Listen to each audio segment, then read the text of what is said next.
പ്രിയ ദൈവമക്കളെ, ഇന്ന് രാവിലെ ഉണരുമ്പോൾ കേൾക്കുന്ന 4 പ്രാവശ്യം ഇക്കോ പോലെ ഞാൻ കേൾക്കുന്ന ശബ്ദമാണ് സങ്കീർത്തനം 37:4.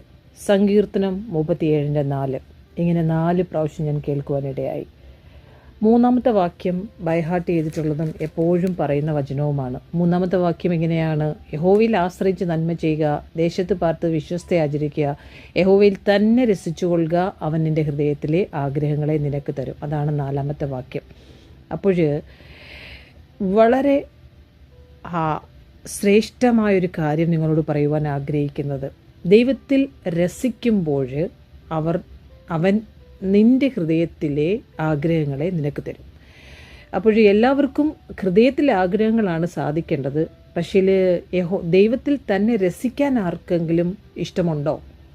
അപ്പോഴാണ് അവൻ നിൻ്റെ ഹൃദയത്തിലെ ആഗ്രഹങ്ങളെ നിനക്ക് തരും. ഒന്നുകൂടെ നോക്കിക്കേ, യഹോവയിൽ തന്നെ രസിച്ചുകൊള്ളുക, അവൻ നിൻ്റെ ഹൃദയത്തിലെ ആഗ്രഹങ്ങളെ നിനക്ക് തരും. തീർച്ചയായിട്ടും നമ്മളോട് ദൈവം പ്രോമിസ് ചെയ്ത് നമ്മളോട് പറഞ്ഞത്, അത് ഇരമ്യാവാകട്ടെ, യെശയ്യാവാകട്ടെ, നെഹമ്യാവാകട്ടെ, എല്ലാവരും ദൈവത്താൽ പ്രയോജനപ്പെടുമ്പോൾ അവർക്കൊരു സമർപ്പണം ഉണ്ടായിരുന്നു, അവർക്കൊരു ത്യാഗമുണ്ടായിരുന്നു. Without pain nothing gain.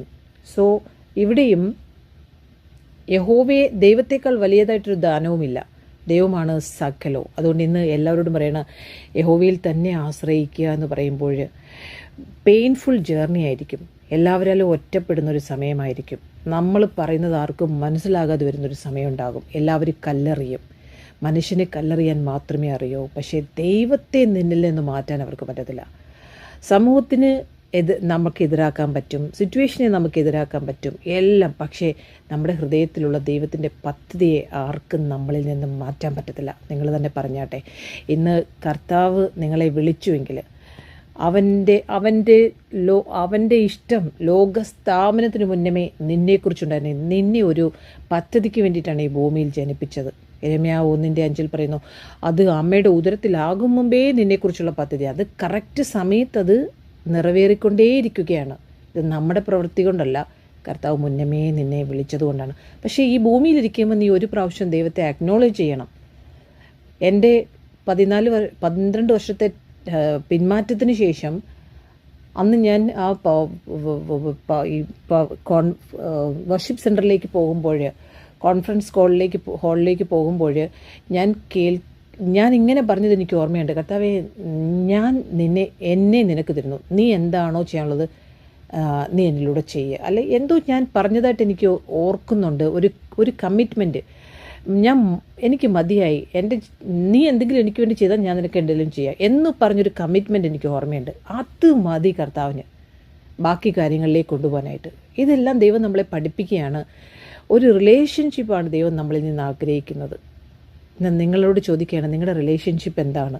ഈ ഭൂമിയിലുള്ളതിൽ എന്തിലാണ് നിങ്ങൾ ആനന്ദിക്കുന്നത്? എപ്പോഴും എൻ്റെ വീട്ടിൽ ഗസ്റ്റ് ഉണ്ട്, എല്ലാവരും ഉണ്ട്, വളരെ ബിസിയാണ്. പക്ഷേ അവിടെ ഇരുന്നുകൊണ്ടും ഞാൻ എൻ്റെ ഹൃദയത്തിൽ കർത്താവിനെയാണ് ആനന്ദിക്കുന്നത്. ഇതിലൊന്നും ഞാൻ മിങ്കിളാകുന്നെങ്കിലും അതിലൊന്നും എൻ്റെ ഹൃദയം പോകുന്നില്ല.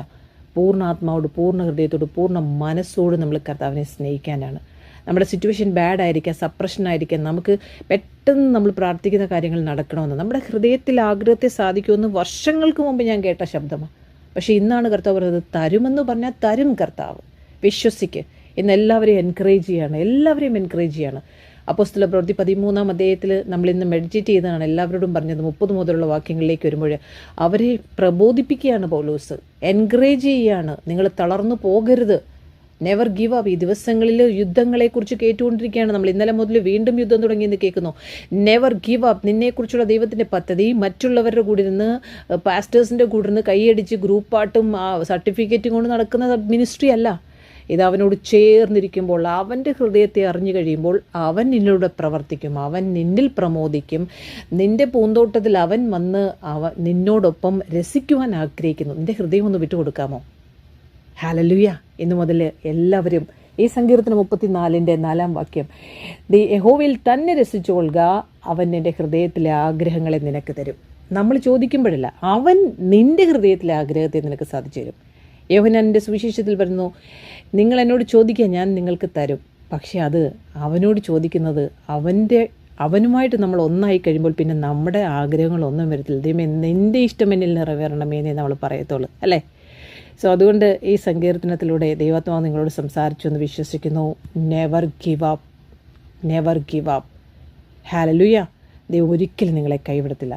സാഹചര്യം എത്ര ബാഡായാലും, എത്ര നാൾ നിങ്ങൾ കാത്തിരുന്നാലും ദൈവത്തിൽ ആനന്ദിക്കുന്നത് നിങ്ങൾ അവസാനിപ്പിക്കരുത്. പ്രാർത്ഥനയിലൂടെ, വചനധ്യാനത്തിലൂടെ, ആരാധനയിലൂടെ, അനുസരണത്തിലൂടെ ദൈവത്തോട് ചേർന്നിരിക്കുക. എങ്ങും നിങ്ങൾക്ക് ആരാധിക്കാൻ പോകാൻ പറ്റാത്തവരായിരിക്കും, നിങ്ങൾ വീട്ടിലിരുന്ന് കർത്താവിനെ രസിക്കുക, ആനന്ദിക്കുക. ആർക്കും അത് തടയാൻ പറ്റത്തില്ല, ഒരു ഹ്യൂമനും തടയാൻ പറ്റത്തില്ല. കാരണം സർവ്വശക്തനായ ദൈവം ഒരുവൻ മാത്രമാണ്. ആകാശത്തിൻ്റെ കീഴിൽ ഭൂമിക്ക് മുകളിൽ ഒരേ ഒരു ദൈവം, സർവ്വശക്തനായ ദൈവം. ആ ദൈവത്തിൻ്റെ ആത്മാവ് നിൻ്റെ ഉള്ളത്തിലുണ്ടെങ്കിൽ, നീ ദൈവത്തിൻ്റെ പ്രിയ പൈതലാണെങ്കിൽ നീ ധൈര്യപ്പെടണം. കാരണം അവൻ എന്നിലൂടെ പ്രവർത്തിക്കും. അതേകാലത്ത് അവൻ എന്നെ പ്രയോജനപ്പെടുത്തും. ആളുകൾ വിട്ടു പോകട്ടെ, കലിവല്ലി, നീ മുന്നോട്ട് യാത്ര ചെയ്യുക. ഹല്ലേലൂയ. നിന്നെ ഒരു അനുഗ്രഹമാക്കി മാറ്റും ദൈവം. എന്ത് ചെയ്യണം? ആദ്യം അവനിൽ രസിക്കണം, കാത്തിരിക്കണം, മിണ്ടാതെ ഇരിക്കണം. എന്ത് പ്രശ്നവും എല്ലാവരോടും ഷെയർ ചെയ്യരുത്. നമ്മുടെ പ്രശ്നങ്ങളെ പറഞ്ഞിട്ട് പാസ്റ്റർ പ്രാർത്ഥിക്കുമ്പോൾ വിടുതൽ, ഇതല്ല നമ്മൾ ദൈവം ആഗ്രഹിക്കുന്നത്. ദൈവം തരേണ്ട വിടുതൽ നിന്നെ ഇങ്ങോട്ട് വന്ന് ദൈവം നിനക്ക് തരും, നീ കാത്തിരിക്കുമ്പോൾ. അതാണ് ഏറ്റവും വലുത്. നിന്നെ പഠിപ്പിക്കുന്നത് അങ്ങനെയാണ്. ഇൻസ്റ്റൻറ്റ് ബർഗർ അല്ല നമുക്ക് ആവശ്യം. കർത്താവ് നിങ്ങളെ ധാരാളമേ അനുഗ്രഹിക്കട്ടെ, ആത്മീയ അനുഗ്രഹങ്ങളെ നിറയ്ക്കട്ടെ. Never give up. അപ്പോൾ ഇത് പറയാനാണ് ഞാൻ ഈ ഒരു മെസ്സേജ് നിങ്ങൾക്ക് ഇടുന്നത്. ഈ ദിവസങ്ങളിൽ വളരെ ശക്തമായി ദൈവാത്മാവ് ഇടപെട്ട ഒരു സന്ദേശവുമായി ഞാൻ വരുന്നുണ്ട് അടുത്ത മെസ്സേജിൽ. Never give up. God bless U.